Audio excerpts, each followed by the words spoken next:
entrée aujourd'hui. Marcher aveugle dans un demi-mètre d'eau ou encore sortir le jet ski. Avec son bateau, Gilles se rend dans les endroits les plus difficiles d'accès. Ici, des dizaines d'habitants, toujours pris au piège. Les gens en crève de soif, ont faim, et voilà, il y en a certains qui veulent être évacués aussi. Cela fait 2 jours que ces habitants demandent de l'aide, mais les secours sont totalement dépassés. Ces jeunes filles sont venues prendre des nouvelles de leurs proches coincés à quelques mètres de là. C'est des amis d'enfance et leurs grands-parents en fait. Et ils sont là coincés Depuis mercredi soir. Ça a commencé à monter dans la nuit de mercredi à jeudi et là ils sont coincés. Il y a eu de l'eau jusqu'au quasiment premier étage en fait. Et qu'est-ce qu'ils vous demandent là? À manger. Clairement. Beaucoup à manger. Ils n'ont rien du tout. À l'aide d'une barque, Jérôme est présent lui aussi en soutien et ils sont nombreux à lui demander de l'aide. Ici, sur la droite, il y a des personnes qui ont besoin d'eau et de nourriture.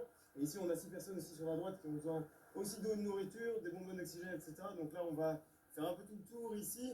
Nous décidons alors nous aussi d'embarquer pour les aider, sans imaginer ce qu'il va se produire. Lorsque nous approchons de ces maisons reculées, Josiane, 71 ans, escalade son balcon. Elle veut partir à tout prix, rejoindre sa fille. Rassurée d'être enfin à l'abri, Josiane s'inquiète pour ses voisins, sans eau, sans réseau et sans électricité depuis 48 heures. On va donner voilà. Voilà. À côté, c'est Nathalie et ses 2 fils. Nathalie dit qu'elle ne va pas sauter. Voilà. C'était urgent qu'on vienne Oui, quand même, hein, parce que la nuit, c'est un peu stressant.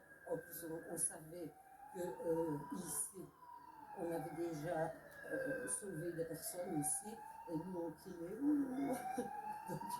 donc voilà, j'ai pas mon GSM pour prévenir ma fille qu'elle vienne me chercher.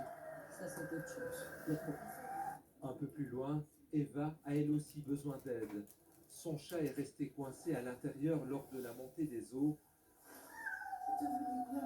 Mais à l'étage, bonne nouvelle, Hermès est sain et sauf. Reste à présent à le ramener en lieu sûr.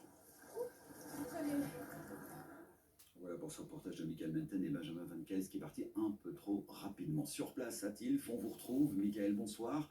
Quelle est la situation chez vous ce soir?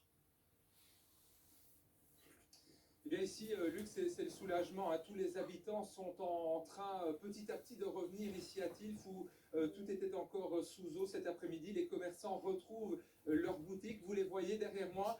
Ils découvrent aussi les dégâts et commencent déjà tout doucement à nettoyer. Là au bout, Antonio est tout au bout bien le fait coiffeur. Il espère ouvrir mardi si le courant est revenu. Il nous l'a dit. On sent donc vraiment cet espoir enfin qui revient dans le quartier. On a vu des enfants racler la boue tout à l'heure. Ici, on a beaucoup de chance, nous dit-on, car la situation n'est pas comme à Verviers. Il n'y a, entre guillemets, que des dégâts matériels. Alors, regardez ici où nous sommes, un barbecue improvisé. Ariane, racontez-nous un petit peu, vous restez jusque quand ici? Nous allons passer une partie de la nuit, voire toute la nuit, pour que les commerces ne soient pas pillés. Donc nous avons eu l'occasion d'être accueillis par Laura et Nicolas Meis, nous avons été les retrouver pour pouvoir aider tous les sinistrés, spécialement du quai de l'Ourthe, avenue des Ardennes et avenue La Boule, donc nous avons fait un barbecue, des pâtes froides, nous avons donné de l'aide au monsieur qui, avec ce jet ski. Merci beaucoup Ariane, c'est gentil. Ouais, vous voyez, tout s'organise ici et alors ils sont vraiment nombreux à revenir dans le quartier pour voilà, enfin retrouver un peu le sourire ici. Merci beaucoup Michael et merci à votre invité. Je vous rappelle qu'un numéro d'information gratuit a été mis en place pour les sinistrés par la cellule de crise nationale. Il s'agit du 1771.